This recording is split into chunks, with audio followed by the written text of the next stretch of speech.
Hey everyone, welcome to today's video where we're going to be building a lightsaber, specifically Sabine's lightsaber from Ahsoka, which was originally Ezra's, I believe, in the animated series, and this is the first time I think it's shown up in live action. So someone's actually gone ahead and built a 3D model that we can print. And if you want to print this yourself, there'll be a link in the description below and you can give it a go. This is currently a work in progress, so it goes to pair pretty damn well, but there's definitely some places it could be improved. And you can see we have a lot of little bits, and I've printed off most of it in grey with a few choice parts in black. And I've gone ahead and spray painted all the grey stuff silver so that hopefully of course will look great when we put it all together. And we'll start assembly with the pommel at the bottom. This has a really nice kind of structure that holds onto the bottom of it, and it looks pretty damn cool. The way it's been designed is you've got one bit that's kind of this cup with another piece that fits on, just pressure fitted, and then you've got a bit that adds on the fourth bit. And don't know if it needs to be this complicated. I think they probably could simplify it. And then you've got a little piece that fits in there, and you also have another piece that goes into. At this point, I wasn't entirely sure because there's no instructions with this as of yet. So I was like, does that little bit go in here? So I did a couple of test fits with the bottom here, and I was like, yeah, this totally fits in. So we're going to go ahead and add that as well. And I think all of this could be merged into one or two pieces in total, I think, to print off. And now with the pommel assembled fine, I'm going to put this into kind of the structure for the actual handguard itself. So this is going to need to be glued in. This is definitely quite well thought out. You got two like bits back there on the back side that hold it in place without it rotating, give it a little bit of structure, and then also you've got the bit at the bottom which has a lip that allows you to just press it in. And overall, quite well designed. I think this will hold it in place relatively well with a good chunk of glue in there. And this has also been designed so you can actually fit a very cheap Amazon lightsaber into the actual hilt itself so that you can get all the cool lightsaber effects.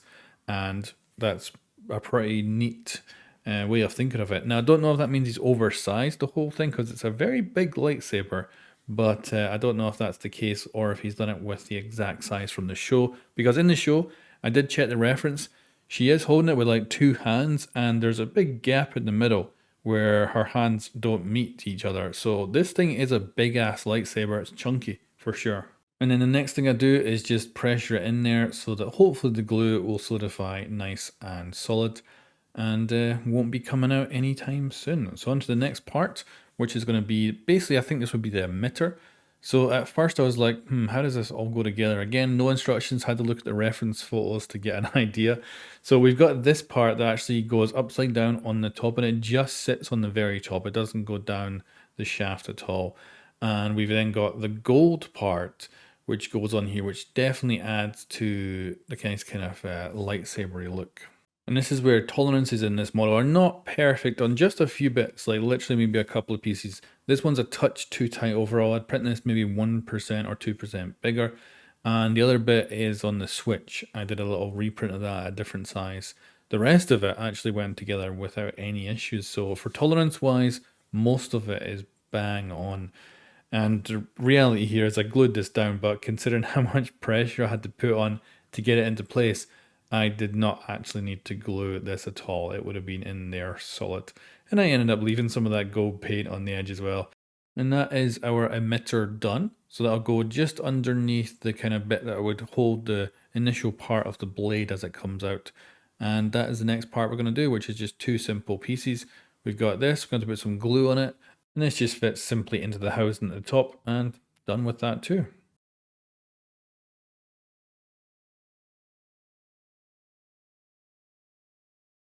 Now moving on to some of the switch elements. So again with the actual sizing here, the gold part that's going to slip into what I guess is some sort of switch here, that was way too big. I ended up having to actually carve off parts of it with a knife to get it to fit in, and then it was alright. But that's a very easy one to fix. And then for the actual switch that we put the lightsaber on and off, that has a pin that goes through the middle, and I felt it was just way too large in the final print, so I decided to bring it out and reprint that entirely at 95% so that it would then be a much easier fit. And then I started to put together these final parts. So we've got the switch here, which is three separate pieces. The actual bit that would swivel, which you could actually have it swivel but quite easily without including any glue on that part. and then it actually connects in there with a piece that makes it flush to the surface as well. So very, very good. And like I say, you could totally make this into an actual movable switch if you wanted to, but I decided I was just going to glue the whole thing in as one solid piece.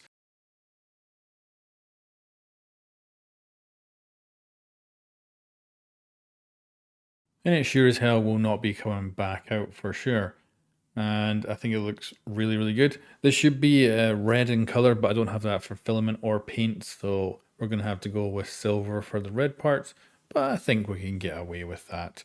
Next up is this other button, which we're going to need to put onto the actual surface itself. So I'm just going to scuff up the actual paint job I've already done so that we get hopefully a good adhesion with the glue.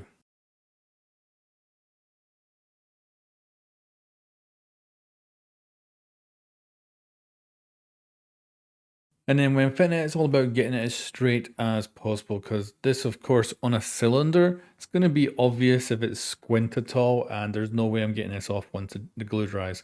So I tried to be my most accurate here and get that to be as straight as possible. And then as we wait for that to dry, you can see that I'm kind of putting the other bits in, how they're going to go. So it's going to be a big ass lightsaber, this thing, for sure. So for the final glue up, we'll just go through this quickly. The emitter slots really nicely into the actual shaft itself, and you can then glue it in real good. The actual bit on the top though is surprising because there's no real fitting at all. Like it's just two flat surfaces. So I'd say if anywhere is going to break, it'll probably be there because there's just nothing to actually help it to hold on whatsoever. But for me, this is going to be just a displace thing, so there's more than enough surface here to fit on a nice chunk of glue, so it's going to hold on there pretty well, I think, in the long term for my use. But if you were to obviously be whacking this around, then quite possibly you could easily break the top off. But here is the final product, and it looks freaking cool. It feels way too big, but I don't know. Like I said, I looked at the references, and this honestly is a big ass lightsaber. So this may actually be to scale. If not, maybe I'd bring it down to like maybe 90 or 80% of the size. But putting it next to some of the other stuff I've been making, so we've got Cal Kestra's lightsaber here, which does look better in the width, I think. And then we've got the dark saber as well. So it's definitely a chunky boy compared to the rest, but it does look very, very cool indeed. So I'll leave you with a little bit more footage and of course some high quality photos to see what you think of it in the comments below. And again, if you want to actually try this yourself, there is a link in the description below where you can go find this and 3D print it yourself if you wish. Thanks for watching. If you want, subscribe for more and I'll catch you next time.